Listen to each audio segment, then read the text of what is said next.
অনেক দেশের ভাষা আছে না নাই? আছে। আপনারা যখন রিক্সা, রিক্সাটা কি বাংলা ভাষা? এটা কি ভাষা? জাপানি ভাষা। আপনারা যে কথা বলেন, এই যে বুক সেল বলেন, বইয়ের এই যে তাক যেটাকে বলা হয় বুক সেল, এই বুক শব্দটা কি? ইংরেজি। বাংলা ভাষা এমন একটা, আমি বলি এটা হলো জারজ সন্তান, এর চারিদিকে সবই আছে। বাংলা ভাষা আপনি গবেষণা করেন, দেখেন এর মধ্যে চীনা ভাষা আছে, এর মধ্যে জাপানি ভাষা আছে, চাইনিজ মানে মান্দারিন ভাষা আছে, এর মধ্যে আরবি ভাষা আছে, এর মধ্যে ইংরেজি ভাষা আছে। সব রকম শব্দ দিয়ে এই বাংলা ভাষাটা মিক্স করা আছে, আছে না নাই? যারা ছাত্র আছেন, পড়াশোনা করেন, তারা বুঝবেন এই ভাষার মধ্যে সব মিক্স করা আছে। এই জন্য এই ফার্সি ভাষাও আছে। যেমন আমরা বলি রেস্তোরাঁ, রেস্তোরাঁ কি বাংলা ভাষা? ফার্সি ভাষা। তারপর আমরা বলি বাবা, বাবা কি ভাষা? আব্বাকে কি বলি? বাবা বলি। কোন ভাষা? কে বলতে পারেন? তুর্কি।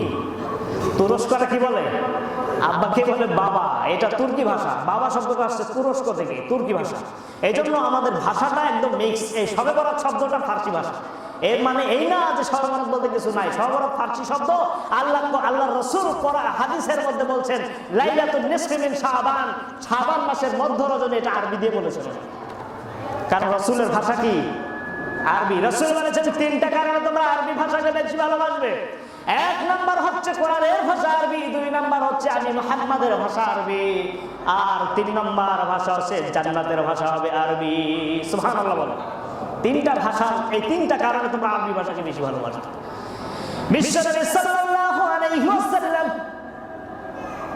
আরবি ভাষায় কথা বলতেন, যার কারণে তিনি লাইলাতুন নিসফি মিন শাবান বলেছেন। যারা সারাসারি করেন, আমি বলছি মুসলমান সন্তানের আজকে সবকিছু ভুলে গেছে। এই সারাসারি করার কারণে শবে মেরাজ যায় কবে, শবে বরাত যায় কবে, লাইলাতুন নিসফি মিন শাবান যায় কবে, রমজান মাস কবে আসবে, এই হিসাবগুলো মুসলমান সন্তানের মধ্যে নাই। মুসলমান সন্তানেরা ছাড়তে ছাড়তে এমন অবস্থা হয়ে গেছে, শবে বরাত কি জিনিস এইটা সম্পর্কে প্রশ্ন করলেও বলতে পারে না। শবে মেরাজ কি জিনিস, মেরাজের রাতে কি ঘটাইছিল, এই যে ছাড়াছাড়ি করতে করতে আমাদের মুসলমান সন্তানেরা এগুলো বলতে পারে না, ভুলে গেছে। কোন দিন রাসূল সাল্লাল্লাহু আলাইহি সাল্লাম দুনিয়াতে আগমন করেছেন, 12ই রবিউল আউয়াল সম্পর্কে না জানার কারণে আমাদের সন্তানগুলো এগুলো আস্তে আস্তে ভুলে যাচ্ছে। এই জন্য আমি বলি এগুলো নিয়ে এত বাড়াবাড়ি করা যাবে না। মুসলমান সন্তানদের এগুলো সম্পর্কে জানার দরকার আছে না নাই? আছে। কখন রমজান মাস আসে, এটা আরবিতে কোন মাস চলতেছে আমরা অধিকাংশ লোক জানি না। এই শবে বরাত উপলক্ষে আয়োজন করার কারণে আমরা বুঝতে পারি এটা শাবান মাস। তাছাড়া এই শাবান মাস আর রমজান মাস আসলে প্রত্যেক দিন মনে পড়ে, যারা রোজা রাখে কষ্ট হয়, আর প্রত্যেক দিন গণে আর হিসাব করে কবে রমজান যাবে। আজকে কয়টা হলো? 19টা। আজকাল 20টা, আর 10টা আছে। এই যে প্রতিদিন মানে সারা বছরও আরবি মাস এত গণে না, রমজান মাসে যা গণে, ঠিক কিনা? খালি হিসাব করে। যারা রোজা রাখে না ওরা আরো বেশি হিসাব করে, তাড়াতাড়ি এই মাসটা গেলে আমি বাঁচি। কারণ চোরের মতো থাকতে হয়। কিসের মতো? চোরের মতো থাকতে হয়, যে রমজান মাসে সবাই রোজা রাখবে আর আমি রোজা রাখবো না, এই ওরা আরো বেশি হিসাব করে, তাড়াতাড়ি যায় না, এটা গেলে তো আমি বাঁচি। এই জন্য মুসলমান সন্তানেরা দিন দিন এগুলো সম্পর্কে ভুলে যাচ্ছে। মুসলমানদের একটা ঐতিহাসিক সংস্কৃতি আছে, মুসলমানদের একটা ঐতিহাসিক দিবস আছে, মুসলমানদের একটা ঐতিহাসিক দিন থাকবে, এইটাই তো স্বাভাবিক। যদি এগুলো না থাকে তাহলে মুসলমান আর খ্রিস্টান ইহুদিদের মধ্যে কোনো ভেদাভেদ পার্থক্য থাকবে না। যারা বলেন ঠিক কিনা? এগুলো থাকতে হবে, সংস্কৃতি রাখতে হবে, মুসলমানদের ঐতিহ্যকে স্মরণ করিয়ে দিতে হবে।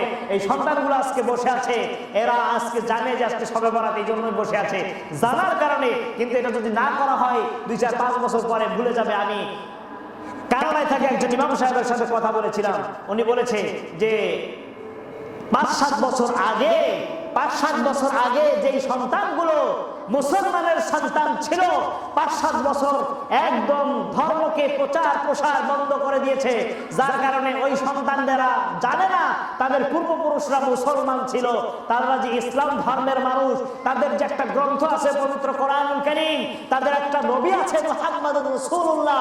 এই 7-8 বছর ধর্ম বন্ধ থাকার কারণে, ধর্ম প্রচার বন্ধ থাকার কারণে এই সন্তানগুলো সব ভুলে গেছে।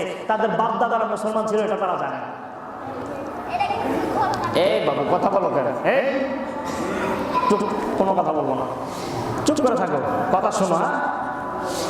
এই জন্য এগুলো ছাড়াছাড়ি করা কোনো দরকার নাই। সবে বরাত এবং একটা উল্লেখযোগ্য আজকে নফল নামাজ পড়বো, কালকে রোজা রাখবো, আল্লাহর কাছে দোয়া করব। মা বাবা চলে গেছে অনেকে এই জমিন ছেড়ে, ওই মা বাবা আর তো ফিরে আসবে না।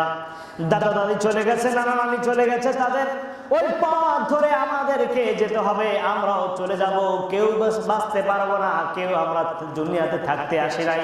কিন্তু আমাদের একটা জিনিস স্মরণ রাখতে হবে যে আমাদেরকে কি নিয়ে আল্লাহ যেতে বলেছেন, আর আমরা কি নিয়ে রওনা হলাম, কি নিয়ে রওনা দিয়েছি আমরা, আমাদের পথে কি হওয়া দরকার ছিল, প্রতিনিয়ত আমরা কি করে যাচ্ছি, প্রত্যেকদিন আমার কি করণীয় ছিল, এগুলো আল্লাহর কাছে যখন আপনি নিজে নিজে আপনার বিবেকের কাছে জবাবদিহি করবেন, তখনই আপনি এর সমাধান পাবেন, আপনি ডিরেকশন পাবেন। কারণ আল্লাহ বলেছেন একটি কথা, সূরা বাকারার 42 নম্বর আয়াতে বলেছেন, ওয়ালা তালবিসুল হাক্কা বিল বাতিল ওয়া তাকতুমুল হাক্কা ওয়া আনতুম তা'লামুন। আমি এই কথাটা বলছি এই কারণে যে বর্তমান যুগে এই ব্যাধিটা এত পরিমাণে বেড়ে গেছে, যেখানে যাবেন সেইখানে ব্যাধির রোগী কিন্তু বেশি বর্তমান সমাজে। সেটা হচ্ছে আল্লাহ বলছেন, ওয়ালা তালবিসুল হাক্কা বিল বাতিলি ওয়া তাকতুমুল হাক্কা ওয়া আনতুম তা'লামুন। তোমরা জেনে শুনে সত্য আর মিথ্যাকে মিশ্রণ করে ফেলো না, সত্য আর মিথ্যা এক জায়গায় করে ফেলো না, মিথ্যা কোনটা আর সত্য কোনটা এটা তোমরা আলাদা আলাদা করো, এটা তোমরা এক জায়গায় করে ফেলো না। মিথ্যা এমন সুন্দরভাবে এখন উপস্থাপন করে সত্যের মতো শোনা যায়, মনে হয় এইটাই সত্য। ইদানিং কালে আমি দেখছি মিডিয়ার মধ্যে, ফেসবুকে দেখবেন ফেসবুকের অধিকাংশ ভিডিওগুলোর মধ্যে একটি কথা সম্প্রসার হচ্ছে, এটা খুব অবস্থা খারাপের দিকে যাচ্ছে। আমাদের মুসলমান সন্তানের মধ্যে একটা ব্যাধি ঢুকিয়ে দেওয়া হচ্ছে যে ভিডিও করার সাথে সাথে বলে দিচ্ছে, আমার নাম্বার যদি পেতে চান মেসেঞ্জারে যান, হোয়াটসঅ্যাপে যান। যারা ফেসবুক ব্যবহার করতেছেন এটা খেয়াল করবেন। এই জিনিসটা আমি বলছি আন্দাজে, আমি কোনো কথা বলি না জাস্টিফাই না করে। এই ইদানিং এটা এত পরিমাণে বেড়ে গেছে।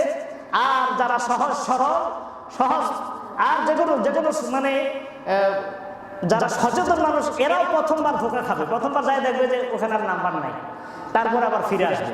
এটা আমরাও খেয়েছি, কারণ আমরাও তো প্রথম বুঝতে পারি না যে এটা মিথ্যা, এটা তো ধোঁকা। ইদানিং কালে এটা খুবই বেড়ে গেছে। মুসলমানের সন্তান মেয়েরা বলতেছে, আমার সাথে প্রেম করতে চাও, মেসেঞ্জারে যান, নাম্বার আছে। নাউযুবিল্লাহ মিন যালিক। আমি এটা সরাসরি, ওরা এই কথা বলছে, আমি এটা রিপিট করলাম আমার ভাষায় না। ওরা এই কথাটা বলছে, আমার সাথে কথা বলতে চান, ইমো করতে চান, এটা করতে চান, ওটা করতে চান, এখানে যান। এটা একদম ডাহা মিথ্যা কথা, কেউ ধোঁকায় পড়বেন না। আরেকটা জিনিস আমি সতর্ক করে দিই, যেহেতু ইয়াং জেনারেশন, তারা এখন মিডিয়াকে ব্যবহার করে, অনেক ক্ষেত্রে বুঝতে পারে না। কয়েকটা মিডিয়া চ্যানেল থেকে, কয়েকটা জায়গা থেকে একটা মেসেজ আসতেছে, কয়েকদিন থেকে খুব বেশি আসতেছে। সেটা হচ্ছে যে আপনারা যদি bdn29.com এই চ্যানেলে গিয়ে টাকা ইনকাম করতে পারবেন।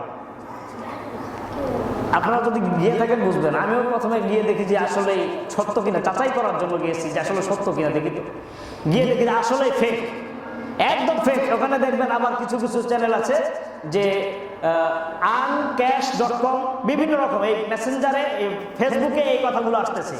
অমুক জায়গায় যাবেন, আপনি দেখবেন 1000 টাকা দিয়ে আপনি আইডি কিনবেন, 500 টাকা দিয়ে আইডি কিনবেন, আপনার কাজ দেখাবে, কাজও করবেন, কিন্তু শেষে মাগার গিয়া যখন দেখবেন যে ব্যালেন্স ট্রান্সফার করবেন বিকাশ আর নগদে, তখন আর ব্যালেন্স পাবেন না। কি ধোঁকা খাইছেন নাকি কেউ? যদি খেয়ে থাকেন ভালো, না খেলে আমি স্মরণ করাই দিলাম। কারণ এই ধোঁকা থেকে স্মরণ করিয়ে দেওয়ার দায়িত্ব হচ্ছে আমাদের। কারণ আমরা যখন বুঝবো এটা সঠিক নয়, খারাপ পথ, এইটা খারাপ পথে গিয়ে যুবকেরা ধ্বংস হয়ে যাচ্ছে, টাকা পয়সা নষ্ট করে ফেলতেছে। অসংখ্য ছেলেমেয়েরা এখন এই যে ফেসবুকের মাধ্যমে, বিকাশের মাধ্যমে এই যে জুয়া খেলতেছে। জুয়া খেলে লক্ষ লক্ষ টাকা, আমার জানা মতে অনেক ছেলেমেয়ে 10 লক্ষ 12 লক্ষ টাকা পর্যন্ত শেষ করে দিয়েছে। এক ছেলে কেবল শুরু করেছে, 15,000 টাকা ওর শেষ। মা বাবা টাকা পাঠিয়েছে বাবার মানে পরিবারের পরিচালনার জন্য। ওই ছেলে চুরি করে আমার থেকে টাকাটা উঠায় চুরি করে বাড়িতে গিয়ে বলছে, টাকা বাড়িতে যেতে যেতে আমার এখান থেকে আপনার হচ্ছে কতটুকু হবে, এই সেমবি বাজার মোড় এতটুকু রাস্তা, যে বাড়িতে গিয়ে বলছে আমি এইটুকু জায়গার মধ্যে আস্তে আস্তে টাকা হারাই গেছে। পরে আমাকে ফোন দিয়েছে, টাকা হারাই গেছে বলে। আমি বললাম যে আমার সামনে কয়েকজন সাক্ষীও ছিল, ওদের সামনে আমি টাকা দিয়েছি, টাকা হারাই ফেলবো মানে। পরে জানা গেল ওই ছেলে বিকাশের মাধ্যমে এই যে জুয়া খেলে টাকা লস করেছে, করে এখন ওই টাকাগুলো কোথায় থেকে দিবে? এখন এই সময়ের মধ্যে টাকা পাইছে, ওকে মিথ্যা বাড়িতে মিথ্যা বলে এই টাকাটা ওই ছেলেপেলেদের দিয়ে দিয়েছে। সতর্ক করে দেওয়ার জন্য বলছে এই কথাগুলো। আপনার পরিবারের ছেলে মেয়েদেরকে সতর্ক করে দিবেন। যখনই দেখবেন এক্সট্রা টাকা চাচ্ছে, প্রয়োজন অতিরিক্ত টাকা চাচ্ছে, খোঁজ নেন কি করে, কোথায় টাকাটা ঢালতেছে। এবং কিছুদিন চলছে ওই যে জিনের বাচ্চা নামে শয়তানি চলছে কিছুদিন, এখন ওইটা নয়, এখন এই ইন্টারনেট কেন্দ্রিক, নেট কেন্দ্রিক বেশি ধোঁকা আওয়াজ আর প্রতারক গুলো। অথচ এরা আবার মুসলমান দাবি করে, মুসলমানের সন্তান বলে আবার প্রচার করে, এরা ধোঁকা দিচ্ছে। অথচ আল্লাহ রসুলের জিন্দেগি, 63 বছরের জিন্দেগিতে একটাও মিথ্যা কথা ছিল নাকি?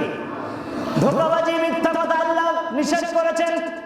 এই জন্য ফেসবুক, ইন্টারনেট বিভিন্ন ভাবে ধোঁকার শামিল আপনি হতে যাবেন না।